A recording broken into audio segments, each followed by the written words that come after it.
Hey, what's up everybody? Dr. Ray, and today what we're talking about is how to figure out your hourly rate as a contractor. A lot of people ask, hey, I'm brand new to instructional design, or someone asks you on a project, how do you determine what your hourly rate should be? What if you've been working for 20 years? Is it going to be different than someone that's brand new?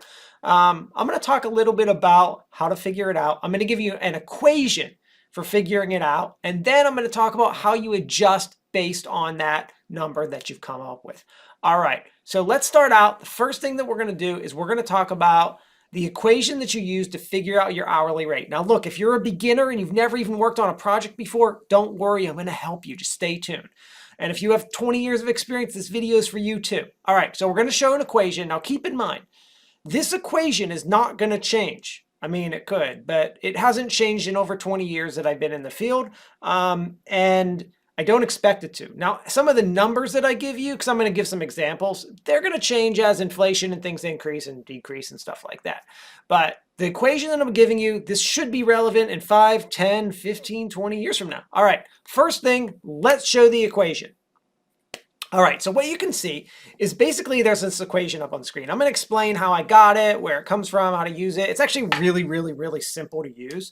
And it just looks a little more complicated up on the screen. But basically what we do is the first thing we do is we take a salary. We've got to determine what X is. We take a salary, like let's say we take 70 grand, we divide that by 1,000. All that means is I take 70 grand and I say 70 grand is, this equation is going to make 70 grand 70. So salary divided by 1,000. If it's 100 divided by 1,000, that's just 100,000 divided by 1,000 is 100, right? 150,000 divided by 1,000, 150. So basically we're taking that just base number, right? Dividing it by, so your salary is 70 grand is 70. So that's X.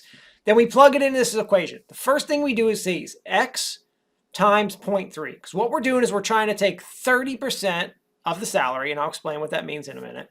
Then we're going to add it to X again. So 30% of 70 plus 70 divided by 2, and boom, we get an hourly rate. Let me explain this equation, and then let's go through some examples. All right, so as I explained, X is simply a salary divided by 1,000. Now, what if you don't have a salary? So first of all, those of you with like 10, 20 years of experience, you're like, oh, my salary is, $110,000. So you already have something to plug in. For those of you that are brand new, you're going to be like, well, I don't have a salary. How do I figure that out? Really simple. What you're going to do is you're going to figure out, A, what are entry-level instructional designers making? What are entry-level instructional designers making where I live? And what are entry-level instructional designers making in the industry that is asking me to do this work?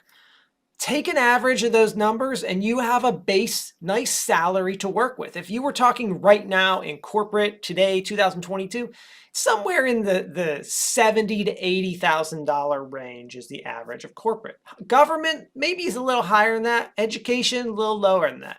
See, those are like some base numbers for 2022. And then you're able to use the equation. All right, so we get this like salary, which is really X, like the 70,000 is 70. All right, Y times 0.3. What we're doing, so when you work at a job full-time, your job pays you benefits like 401k contributions, health benefits, and all that stuff. As a contractor, you don't get any of that. So you increase your salary by 30% to figure out because if I'm making 100 grand at a company, that company's probably investing like 125 to 135 in me per year. Not just the salary they pay me. There's a lot more that goes into it. So when you're a contractor, you've got to get paid that extra amount of money. So that's where we get the 0.3 from. So we're trying to figure out what's 30% of your salary. Add that to your salary, right? So if it was 100 grand, 30% would be 30,000, right? So we'd have 130,000 divided by 2. So 130 divided by 2 is what? 65. So 65. Someone making $100,000 a year would make around $65 an hour to be paid an equivalent amount of money. And just to let you know, like where this whole equation even came from. So like if I took someone that made $25 an hour and I multiplied 25 an hour times 8 hours a day times 5 days a week for 40 hours a week by working every week of the year, I would come up that person made around $50,000. That's how you do it. And then you add, the benefits, the extra 30% onto that, which would be like, $65,000 or whatever is what their full compensation package is at their company. That's where the equation comes from. That's where we get it. It's not approximate, but it's pretty much close enough. You take an hourly rate, double that by 2 times 1,000, and you've got like a salary. So $50 an hour is like $100,000 a year salary. Pretty simple to figure that out.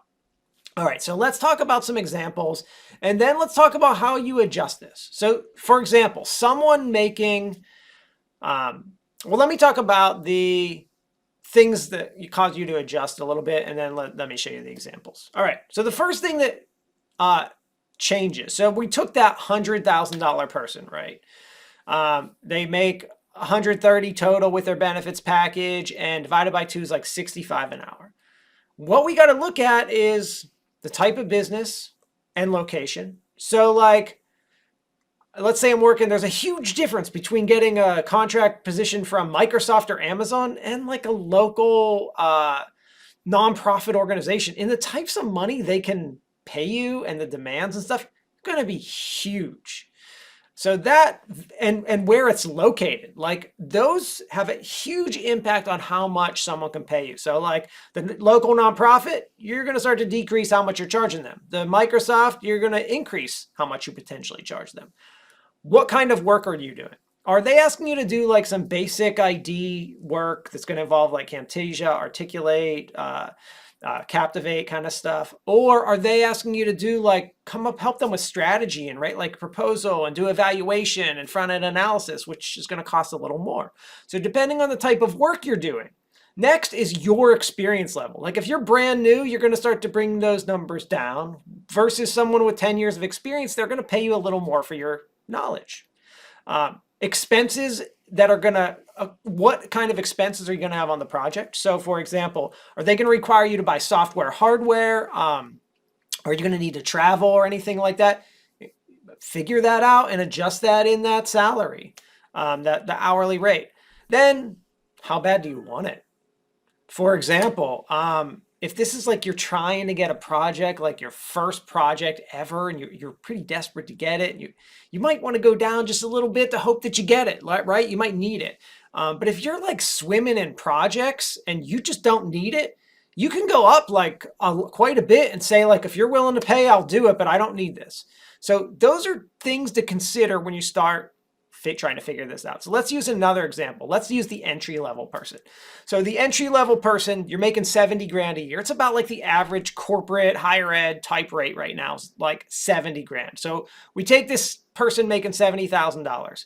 So we take this number, 70 divided 1,000 divided by 1,000 is what? 70. So 70 times 0.3 plus 70 divided by 2, we get a base rate of like $45 an hour. On average, around $45 an hour. So someone making 70 grand should be paid around $45 an hour. Another way to even figure that out is just to take 75 divided by 2, and you've got 35 an hour and add 30% to that, you get around $45 an hour. All right.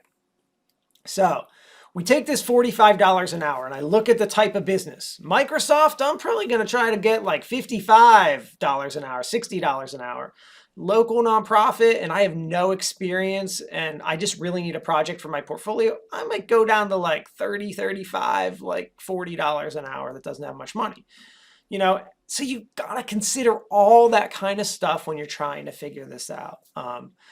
There's not like an exact science, but we got a pretty good one. And as you've been working in the field more and more, you kind of know what your hourly rate's going to be. But start with this equation.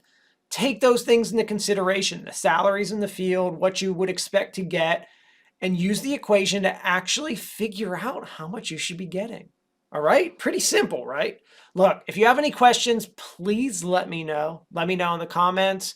Good luck, y'all. I hope you guys get some good projects, and now you have a good starting point for hourly rate to give someone.